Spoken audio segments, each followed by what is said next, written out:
Alrighty, welcome everyone. I'm Teeaboo and I am here for Spice and Wolf Season 2, Episodes 9 and 10. Last week on Spice and Wolf, we arrived at this big port, lumber and fur trading town, scoped out the local situation, which is kind of weird because there's this big meeting going on to determine whether they're going to sell fur this year and at what rate, I suppose. So everybody who's got anything to do with the fur trade is just chilling, waiting for any kind of news.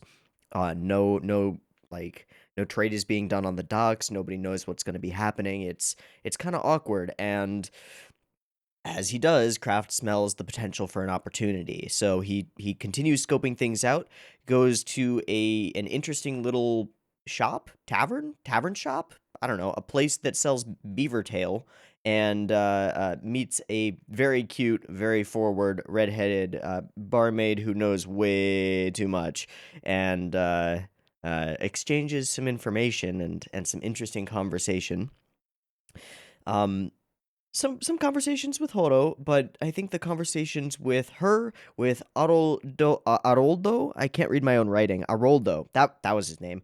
Aroldo Eklund, the old man who sits at the table, sort of thinking of days gone by, and his friend or acquaintance Fleur Bolan, who goes by Eve or Eve or something, and is a woman who disguises herself and acts as though she is a man in public because it's safer that way, I assume, and she just prefers it. They end up talking for a bit, pretty late into the night, and she wants chit chats. She wants conversations. She wants somebody to talk to. And that's kind of interesting because I think that kind of steps on Horo's territory, and they come up with this arrangement that's like, yeah, sure, as long as it's nothing that my partner would be mad at me about. I have this feeling that it's something that his partner's gonna be mad at him about. Uh, yeah. Uh, she asked him to keep everything secret and not to tell his partner and all that stuff. Look, we've had communication errors in this relationship go bad real fast and cause big problems. So I'm kind of expecting that this is gonna go bad pretty fast and cause real problems. But at present, Fleur Bolan has an in with Rigoro, the chronicler or keeper of knowledge, who also has information about this 50-person meeting and will potentially know which way the dice will fall. So it's sort of a double whammy, two birds with one stone for Kraft, in that he can find a chronicler and maybe find some more information about the legends surrounding Yoitz and Horo and getting her back home, and also find information that could lead to him making a profit, which would be pretty nice. And that's kind of where we left off. So let's go ahead and dive back into Spice and Wolf Season 2, Episode 9, and see where we go from here. I've got the episode up and ready to go. It's at 0 seconds. There will be two versions of this reaction. You can find a picture-in-picture version with the video up there, linked in the description, and a timer-based version up on YouTube. If you want to sync up your own copy of this episode with the timer-based version, you're more than welcome to do so. Just get it ready because the beep beep timer to count you down will be coming now.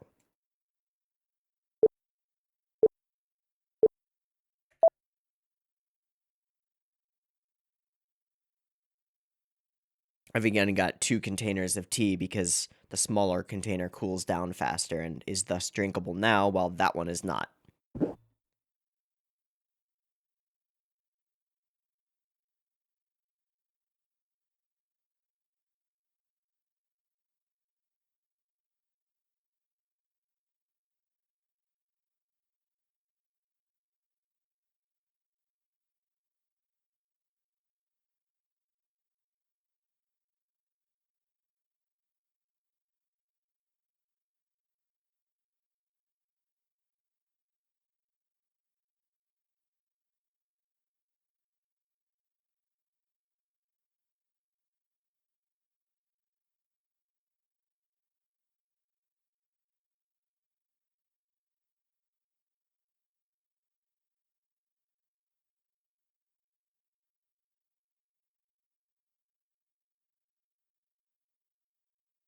So looks like a dog in human clothing over there on the right. It's so weird.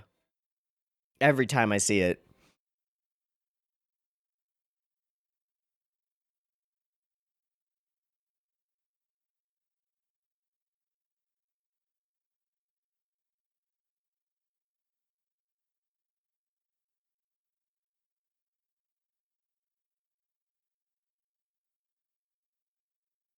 Hello, Horo. Oh, she is leading the way. Oh.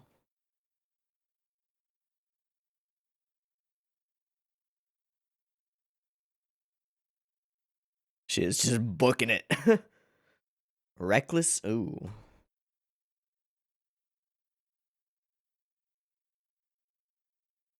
Can we talk about this?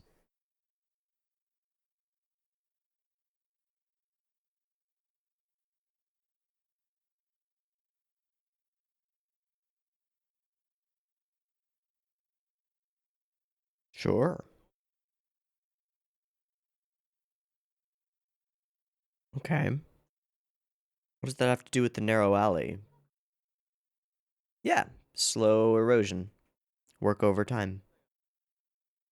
Oh, yeah. You don't have the time frame to understand that kind of an example. Okay. Yeah. A tool that is honed and changed.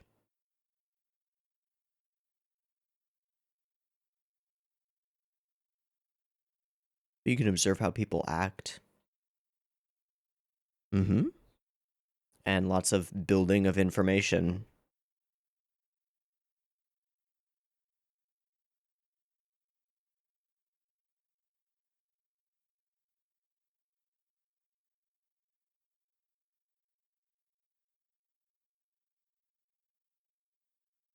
That is pretty cute. You'd die.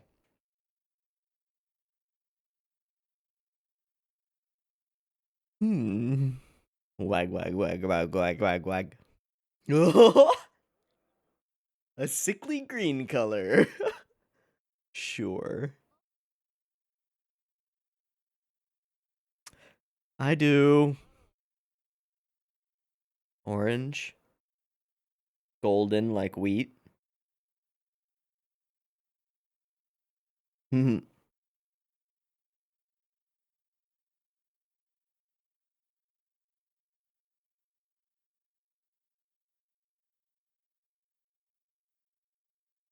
Sure are. That's kind of what I'm worried about.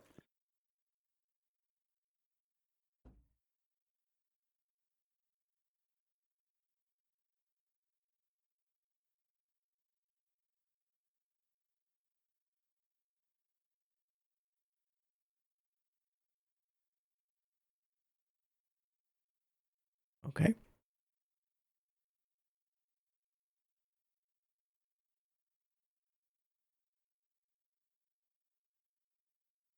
Wow, we were already talking about jealousy and possessiveness.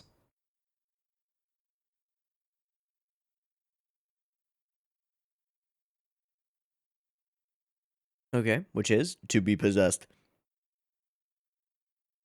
Oh, or that.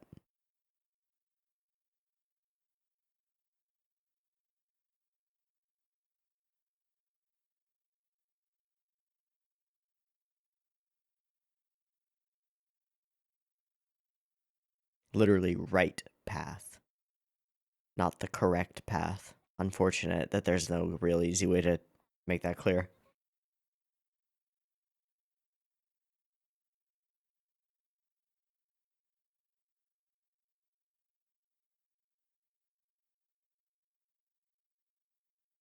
Sly wolf.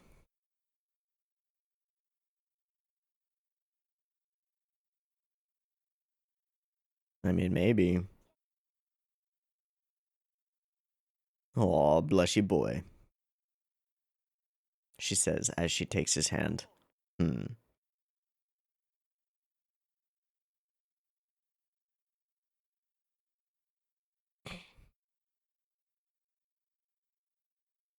Nope. Oh, you're gonna hold up the fingers. Fuck you.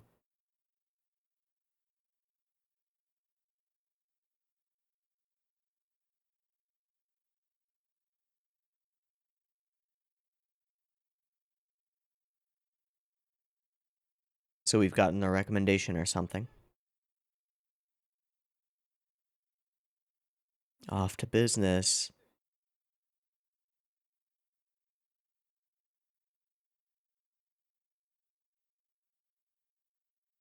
Ho, ho, ho, ho, ho, ho, ho.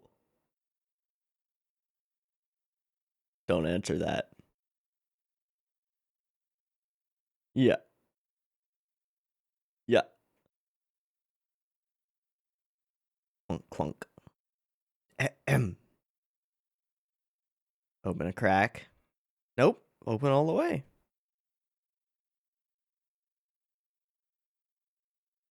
Are you Rigoro? No, the nun and the dude. Oh. In the garden.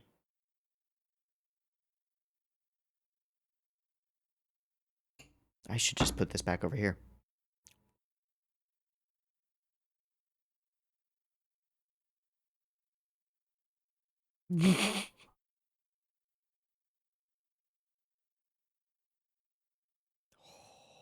That's familiar-ish. And the bed up there.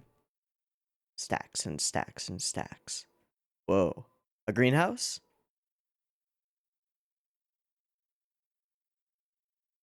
Yeah. That's awesome.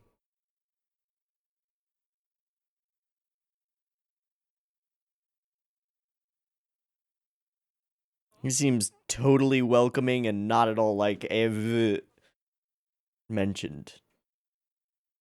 Interesting. Okay.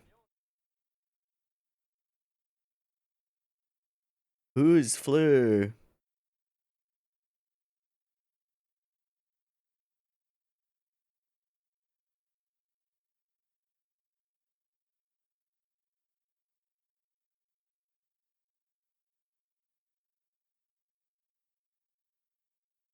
He's like a mirror image of Kraft, but in a very different way. Alright.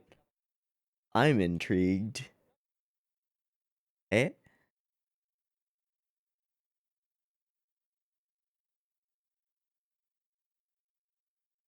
Mm.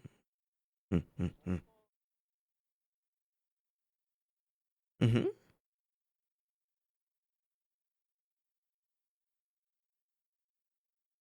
I got that impression.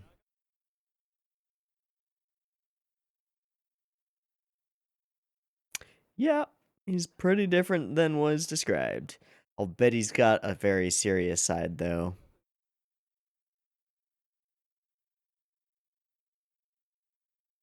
Doshite? Well, because of the meeting and stuff, right?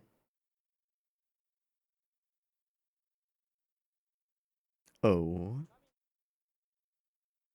Okay.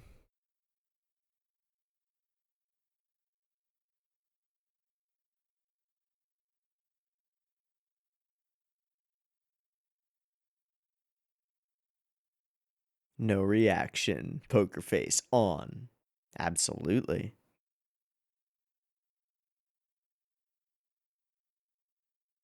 Hmm. Hmm. There's that serious side just a little bit.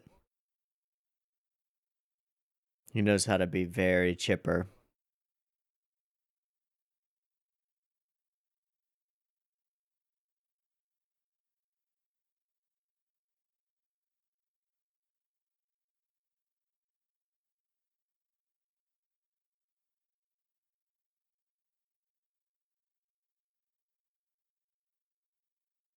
Hmm. Fair. Like a certain wolf can. Okay. But perfect for a chronicler. Well, you're popular with that nun. Okay.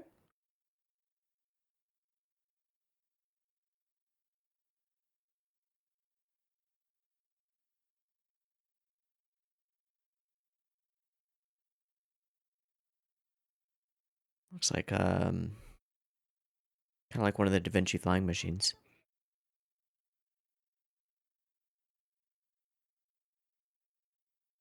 Well, that is the case. Kind of.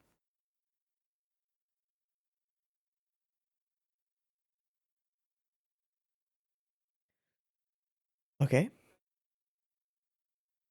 Oh, I'm curious. That's it.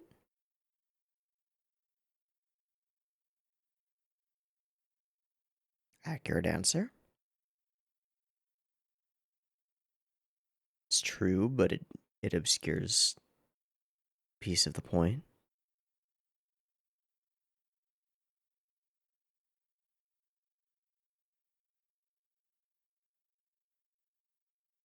Oh.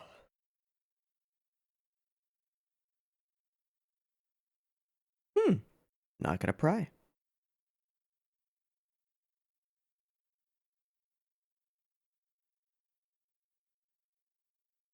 Are we talking slave trading again? The thing we brought up at the very beginning when we...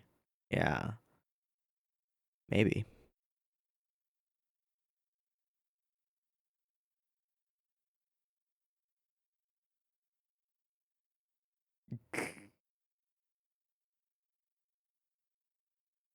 All of them.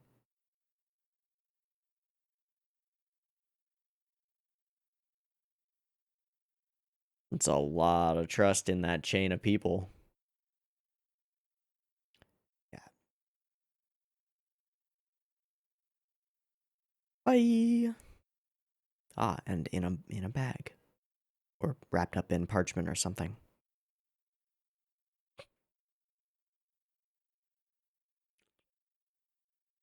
Back off. Back off.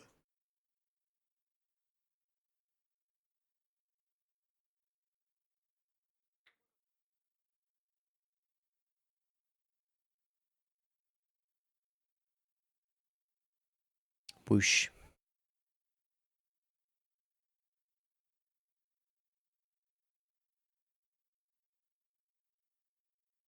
Ooh, that crispy pork skin. Damn right.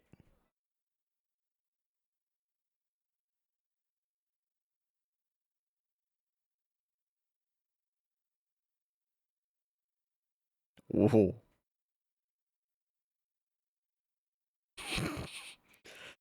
Hollow eating it solo. Implied.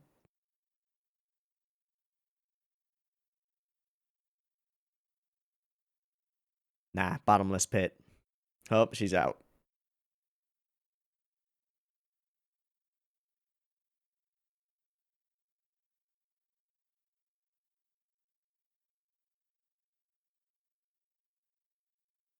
Mm-hmm. Mm. That sounds gross.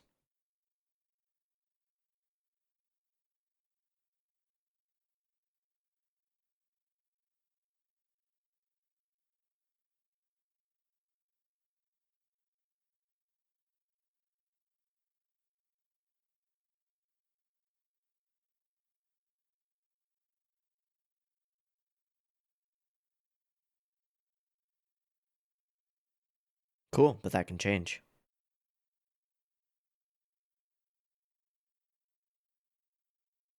No?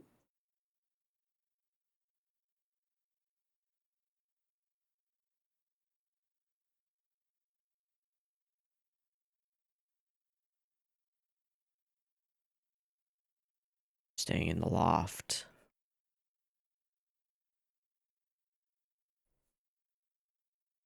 Wait.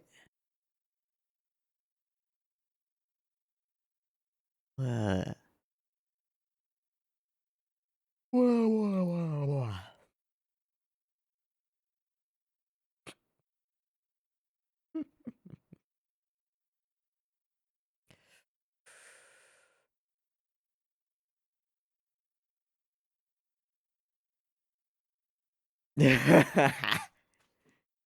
That's more normal.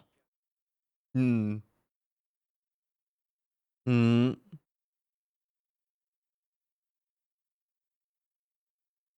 Hmm.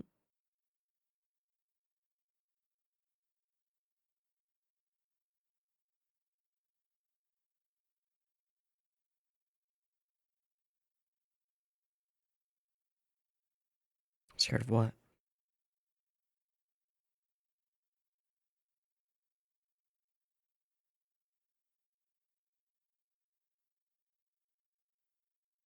Oh, probably separation, right? That things come to an end.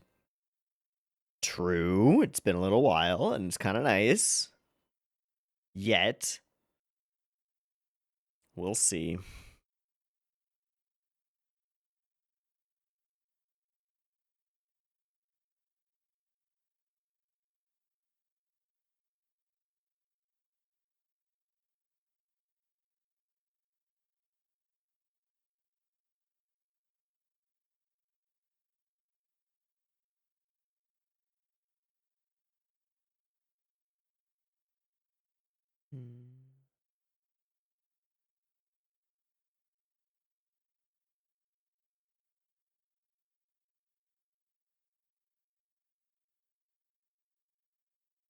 You speak in mysterious circles.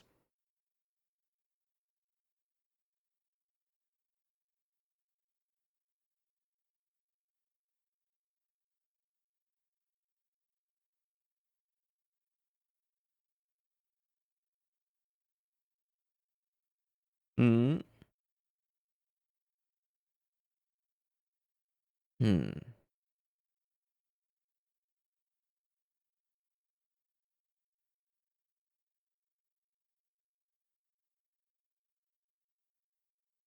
I didn't get that impression at all.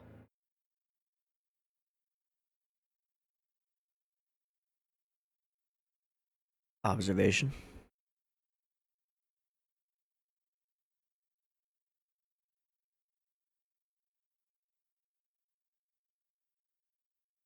Yeah. Garden. Books. The Nun. Yep. Sure was. True. In this kind of time period, large clear glass like that?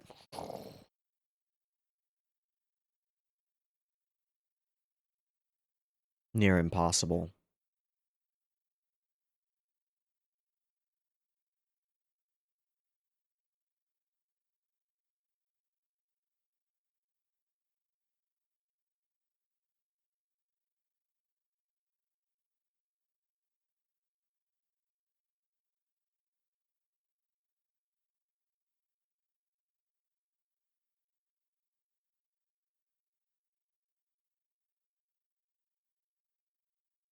That it ended early.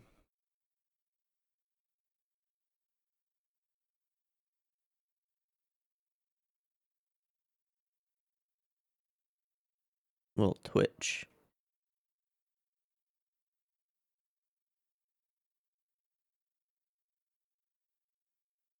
Hmm. Casts a large shadow. Okay. Oh. Fair point.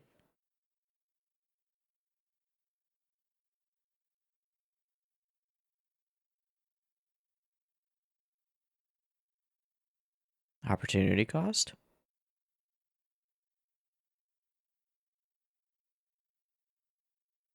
Alright. Oh.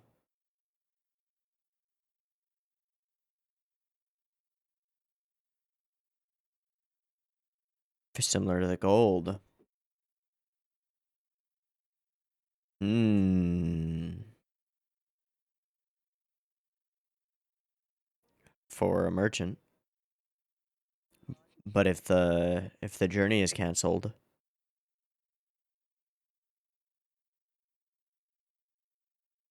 right? No new people passing through.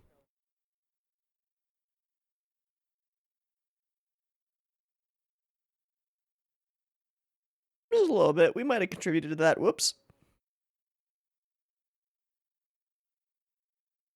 Thinking about jumping to furs or something. Okay.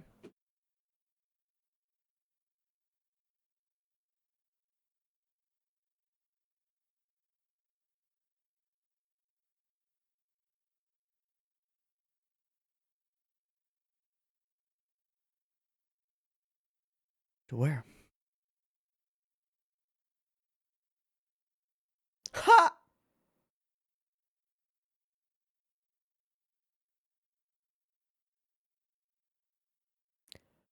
She's changing to slave trading. No, I don't want to sell Horo. The fuck?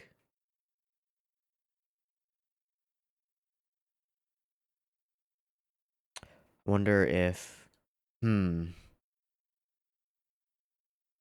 Huh?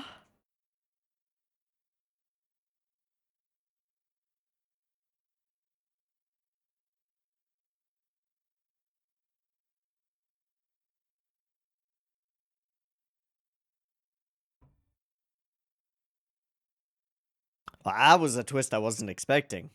I like it. It's interesting. There are a lot of directions that we could go from that. I hope that he doesn't try to play her. Like, to play, Eve. I'm just gonna call her Eve. It's easier. Because I don't think that'll go very well.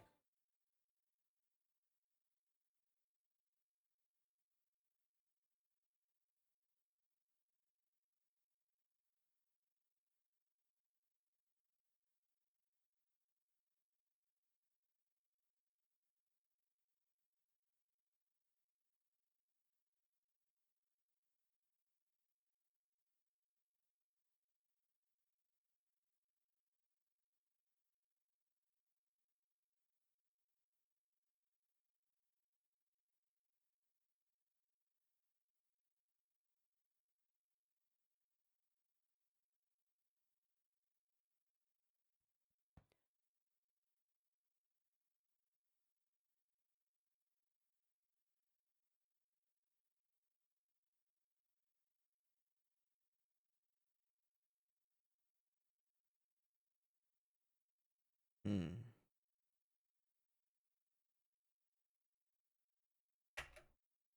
Okay, interesting episode. A lot of fantastic conversations, especially between Craft and Horo, and that was enjoyable. This conversation about tools being worn down and the sort of pleasure of worked things that have seen age and time is an interesting one with interesting relevance to their relationship and to Horo as an immortal creature, but also to his mortality and the fact that he is something that will eventually be worked away into nothingness, into bones and ash.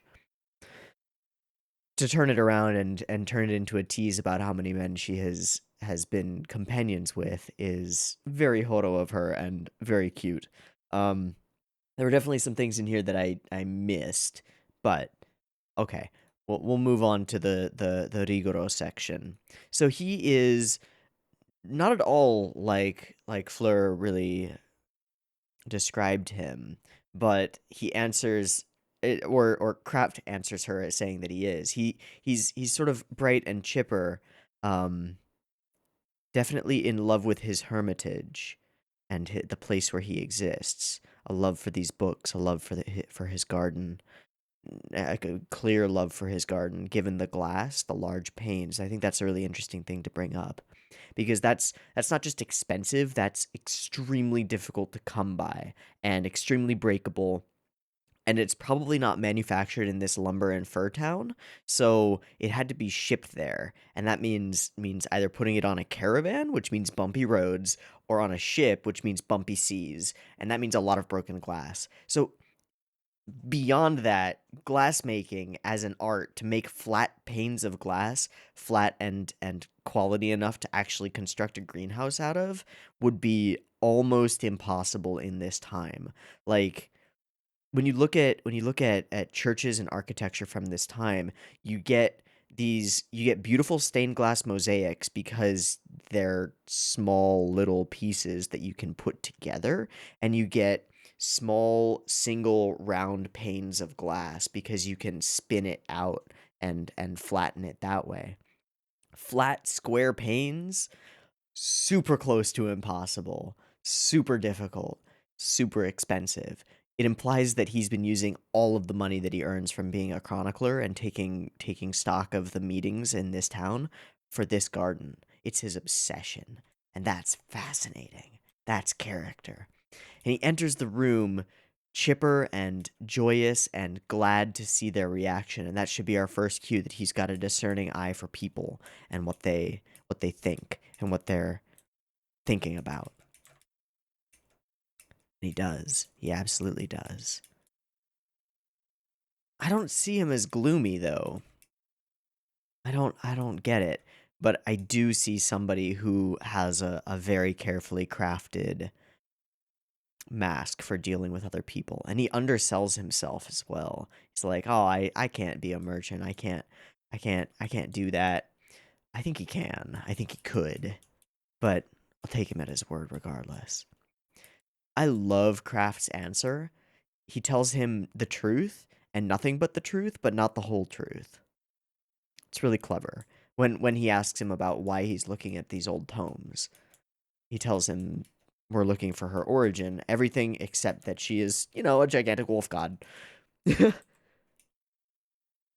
of course, he ends up with the burden of the books, which is great.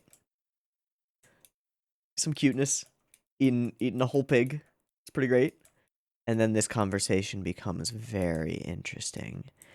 Now, this setup for this other character, Kolka Kus, it's mentioned as a fur trader, but it's been said before that children come from up north and end up staying here. I do think that we're weaving the slave trade into things. I mean, it's pretty clear that we are when she asks about selling his companion. So she's trying to change docks, change trade. She's going from the stone trade to the slave trade. So now this thing that Kraft in the very beginning sort of dismissed as like, well, it's a necessary thing, and it caught me off guard because he said that. It was like, well, what happens if you're forced to face it directly, considering somebody that you know? That's interesting. That's really interesting. Okay, we'll see where this goes. I'm gonna watch the next episode. Let's go ahead and do that.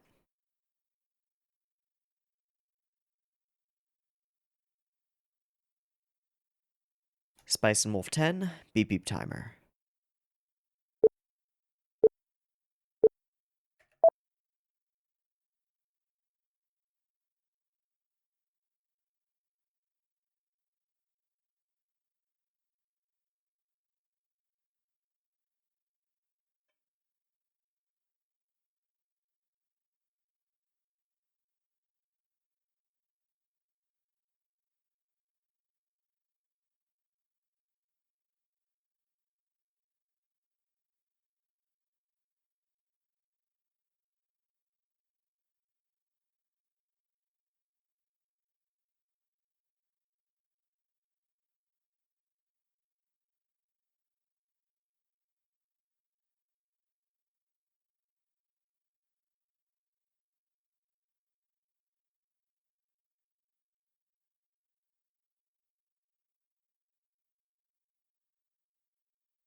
Wakey wakey.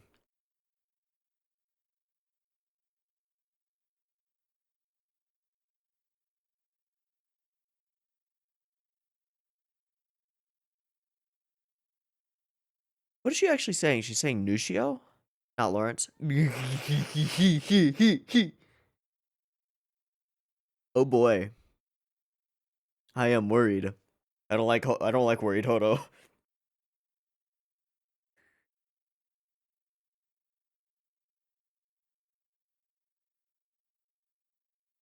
That's what I mean.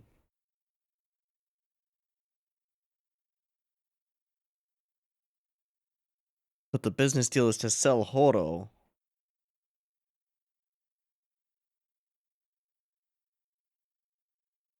He's actually considering it. What? What? What?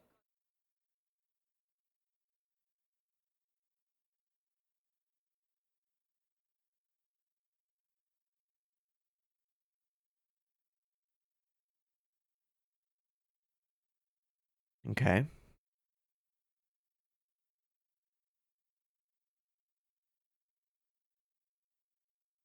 So it's a loan.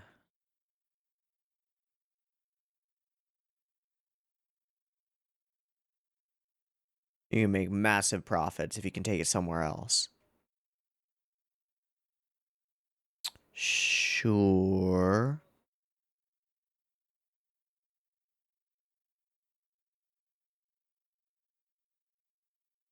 Big profits. Okay, tell me more about this sell my companion dealio. Yeah, you provided lots of information.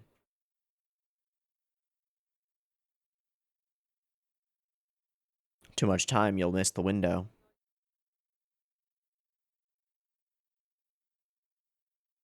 So sell your companion, use the money, take her back, buy her back.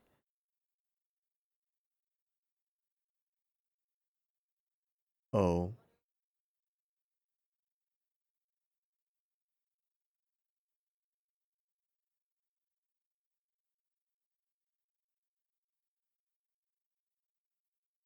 sure.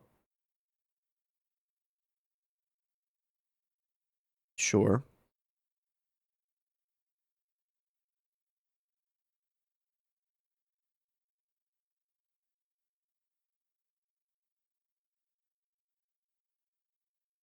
Well,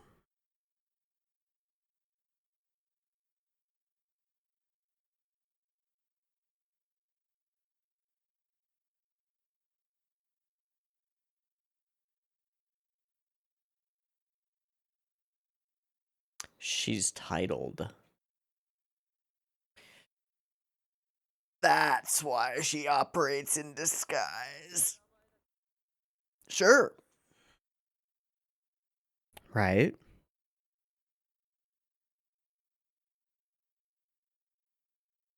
His name was Haroldo? Maybe.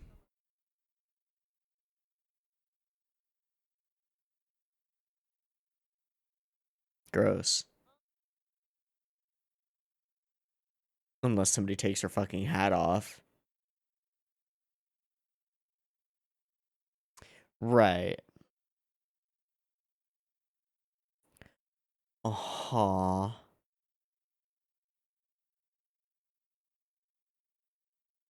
That shadow, though. Yeah. This is like the armor deal, but you lose Horo. But you kind of are.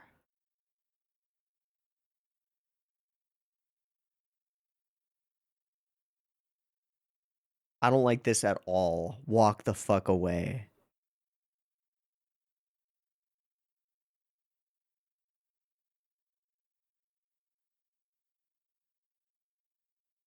You could turn the inn into a shop. Well,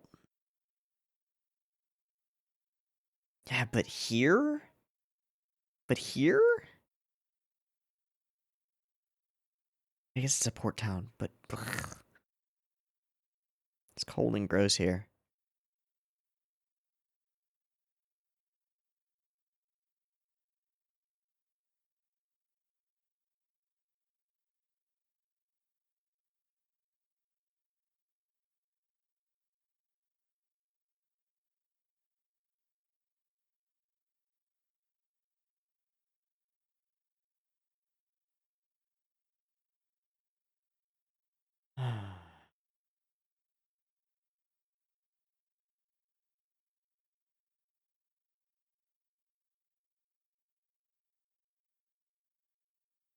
Right?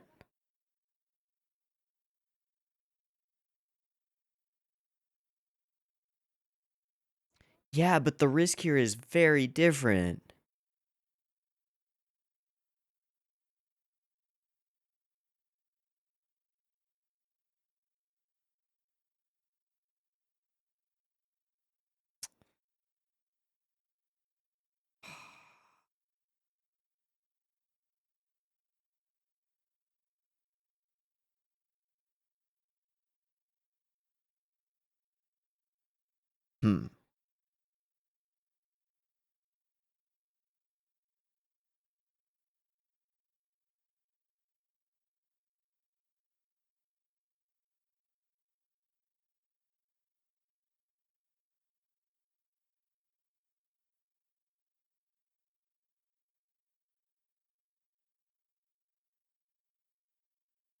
Just as partners.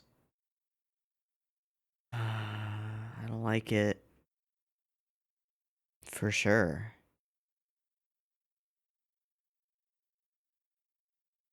That seems difficult, fam. The more profit. Yeah. Yeah. All things that he's taught her.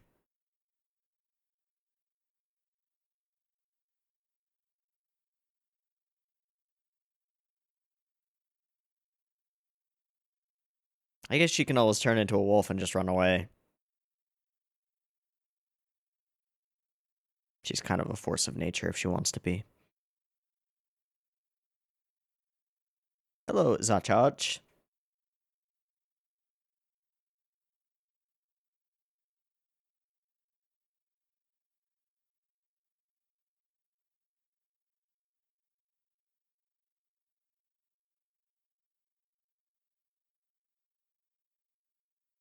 Hey.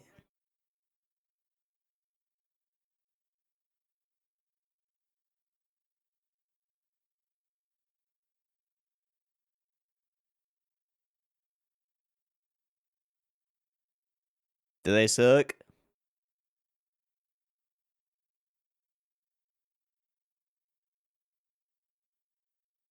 How well God's doing.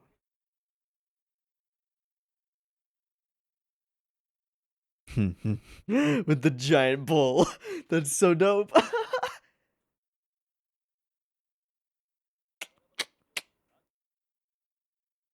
Really?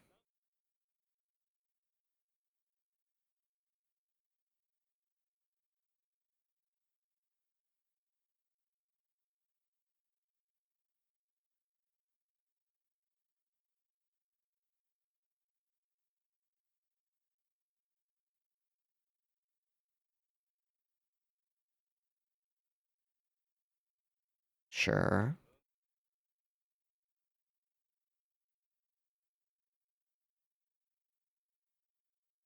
Small blessings.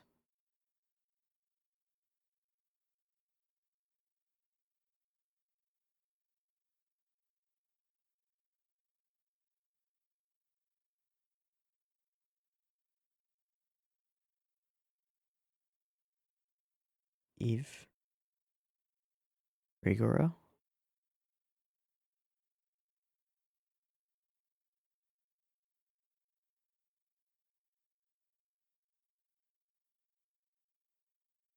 Yelling at each other. So they did turn.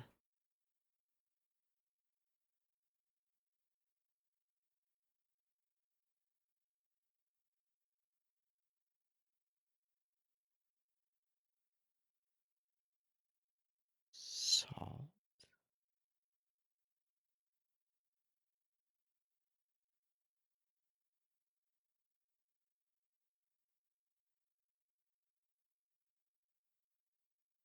Ha. Oh, hello.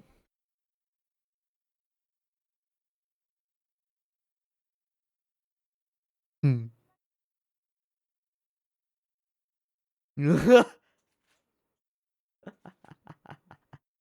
Making bank. Raking it in. Sokka. Cash only. So he's confirming all the stories.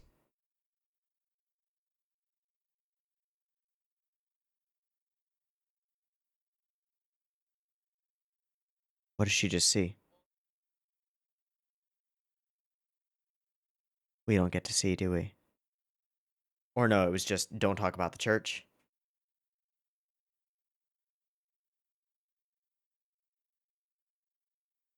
I think you know more than you'd let on.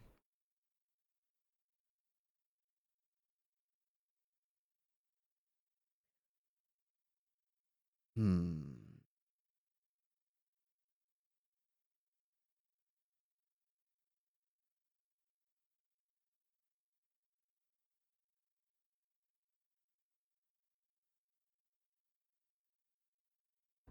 This church is kind of nefarious. Okay.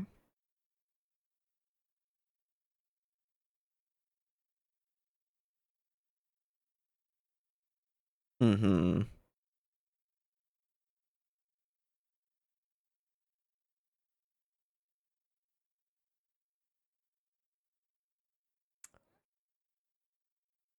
Horo. Women with a bit of self-confidence. Like you? She's not the first one. Her, Claire, Horo. Sort of.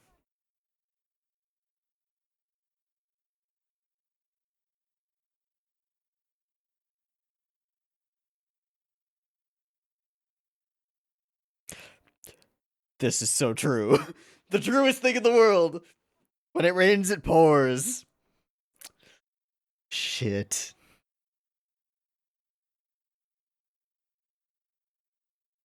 Eh.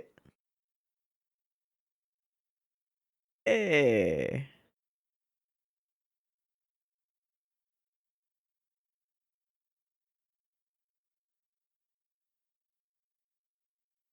Has he? He has.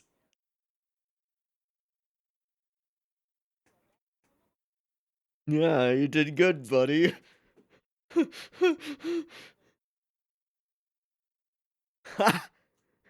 You hold the leash.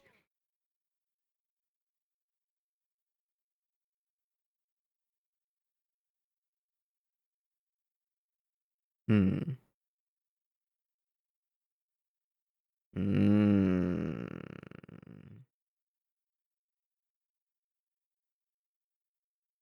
Hmm.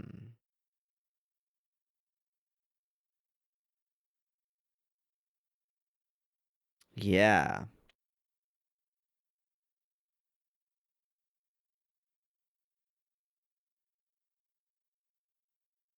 What's the deal with the salt and statues?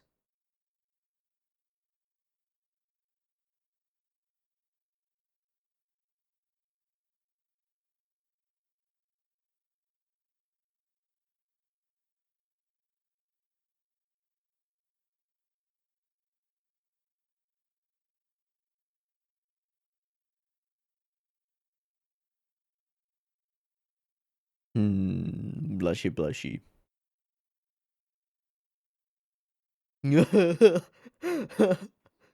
Got him.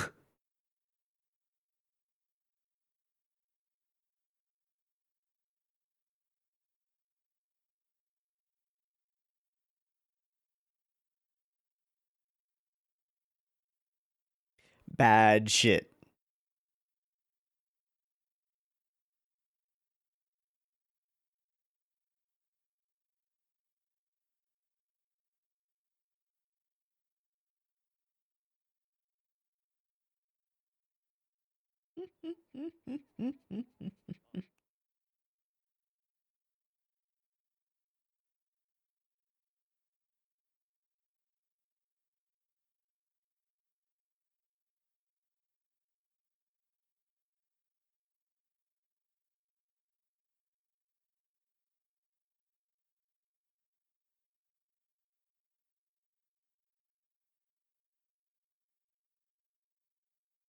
That's a lot of trust, girl. I mean, I love it, but I don't like it.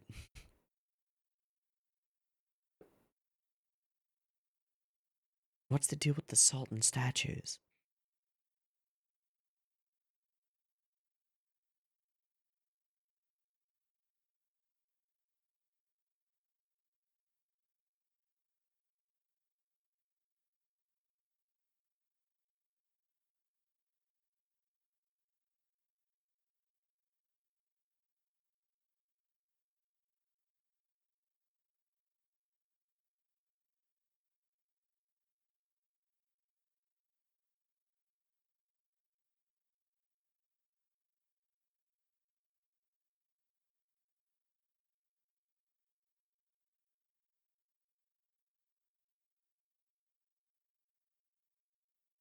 Hmm.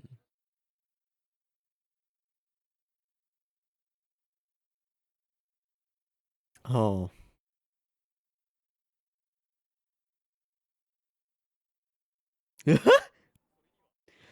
Fish that sort of jumped into the boat.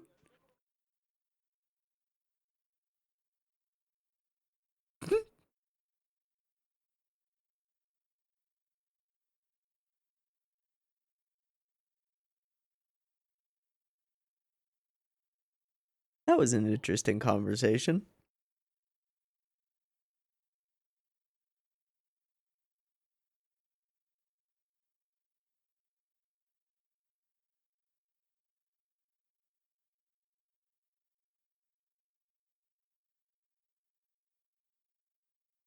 That's impossible.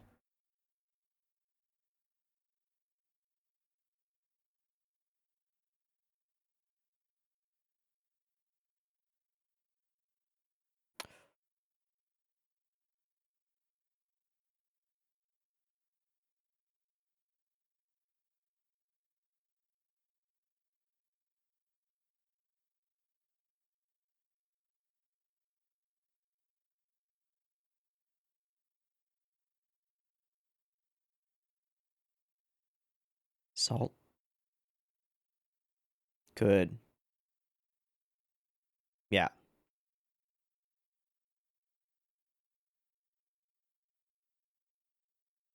Okay, that lines up. That lines up.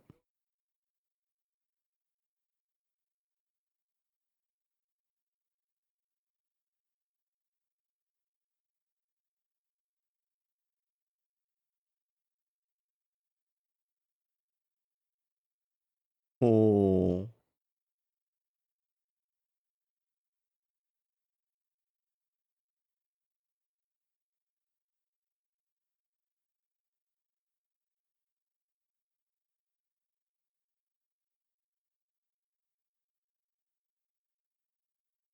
Blessed statues.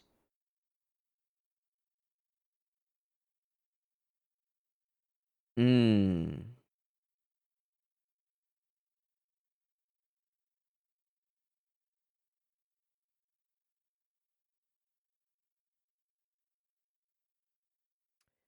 No need to feed a fish that you've caught.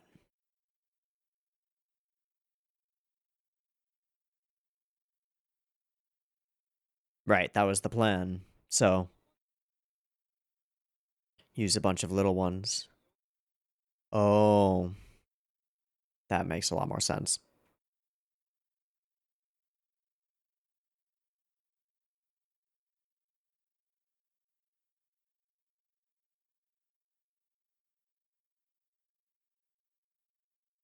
But what about the salt?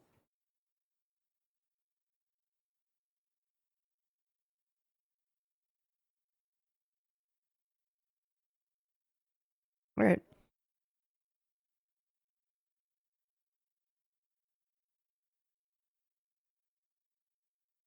Oh, what's that look?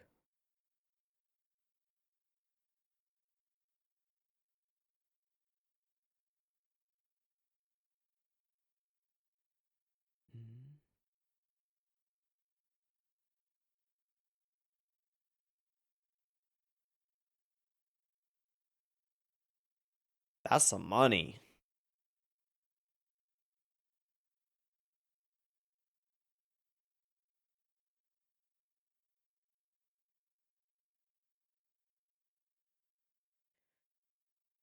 Okay, off we go. Wow, 2 episodes to resolve all of that. Interesting. Sort of implies that it's going to go kind of straightforwardly. Hmm.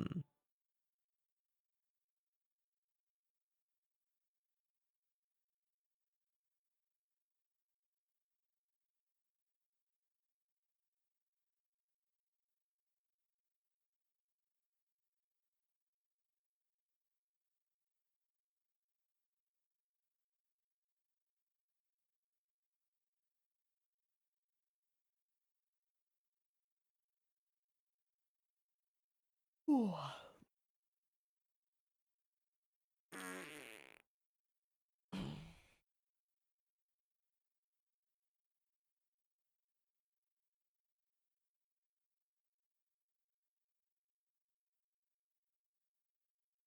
Hmm.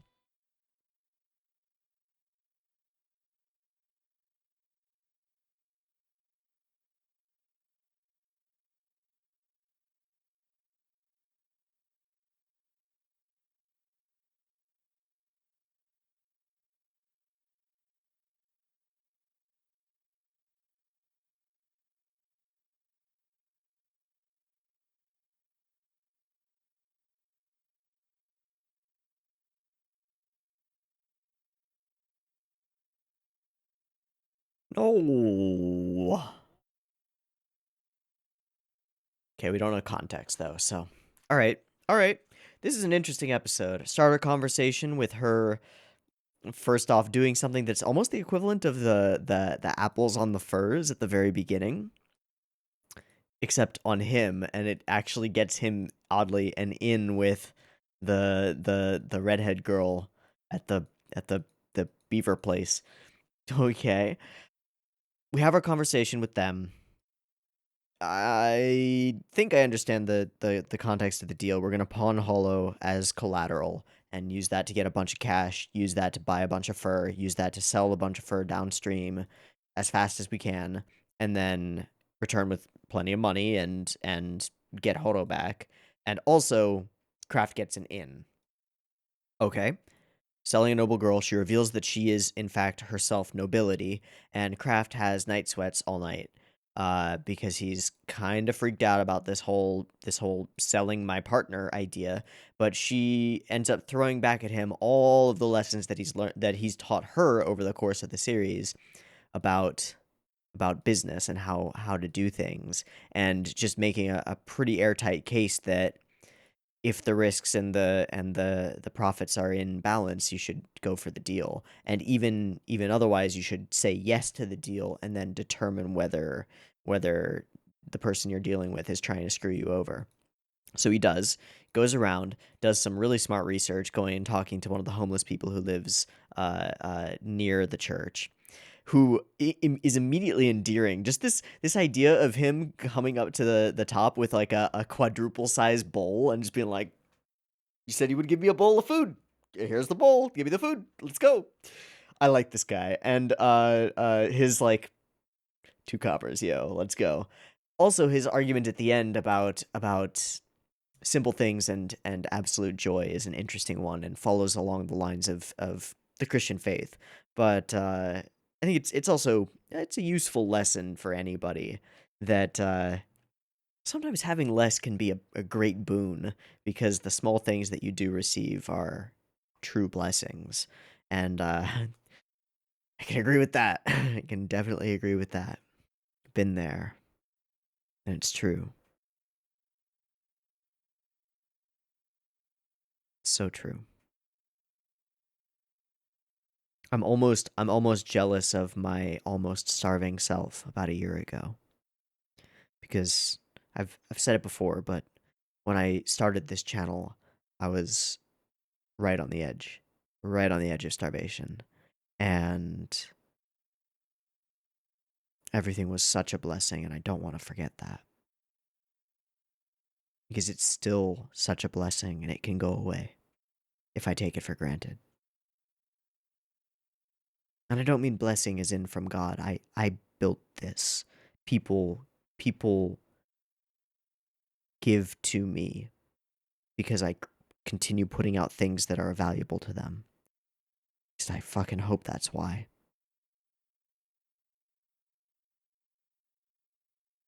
But I need to not forget that. I need to not take it for granted. So it's important to have lessons like this.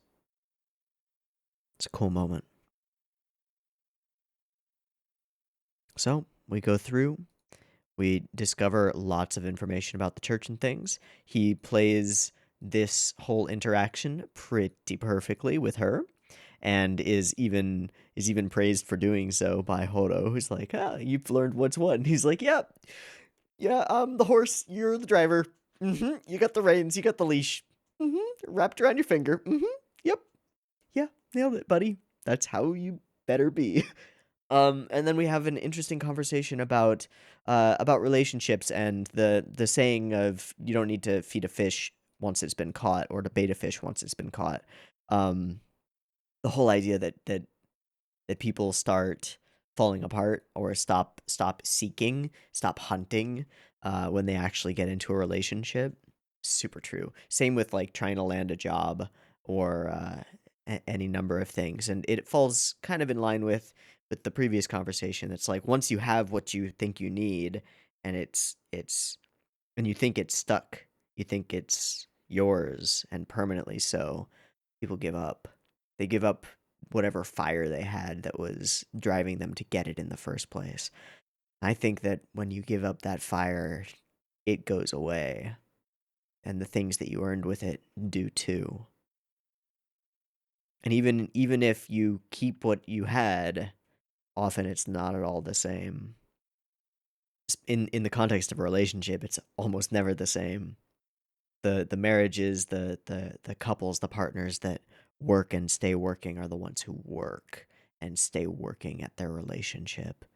It's important. It's important. You can't take it for granted. You can't take the people around you for granted. You have to put in the effort. You have to be, or strive to be, your best self. I believe that. Capital B. It's truth, capital T. And it's a good thing to have in this show. Episode title, The Decision to Part.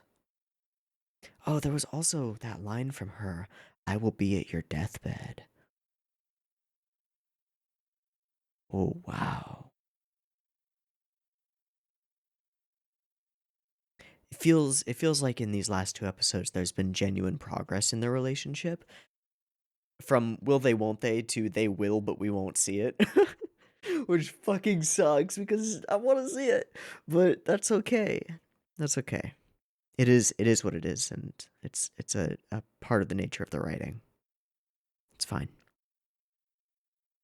All right. So, an interesting deal is afoot. A scary deal, but one that could lead to immense profits and a shop for craft. Huh. Interesting. Okay, we will pick up next week to see where we go with this at the end of this season. So, I've been Teeaboo. This has been Spice and Wolf Season 2, Episodes 9 and 10. I hope you've enjoyed them as much as I have, because these were some really good episodes. And I hope to catch you next week when we watch the final 2. See you there. Peace.